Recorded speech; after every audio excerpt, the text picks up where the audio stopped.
Hati itu akan selalu tenang apabila dia beriman kepada Allah. Kemudian yang kedua, dia bagus di dalam tauhid. Tidak ada dia kenal dari kesyirikan, dia hanya mengenal bagaimana ikhlas dan memurnikan ibadah kepada Allah Subhanahu wa taala. Kemudian yang ketiga, dia selalu menunaikan kewajiban-kewajibannya, tidak menelantarkan kewajiban, dan dia lengkapi dengan hal-hal yang disunnahkan. Ketaatan perintah dia lakukan, apa yang dilarang dia tinggalkan. Kemudian yang keempat, hendaknya dia banyak berzikir kepada Allah Subhanahu wa taala.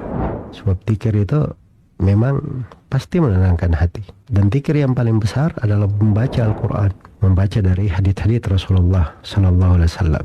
Kemudian yang kelima dari ketenangan hati itu adalah dia banyak belajar dari ilmu agama, menghadiri dari majelis-majelis ilmu. Begini 5 pokok dari ketenangan hati. Semoga Allah memberi taufik kepada semuanya. Wallahu ta'ala.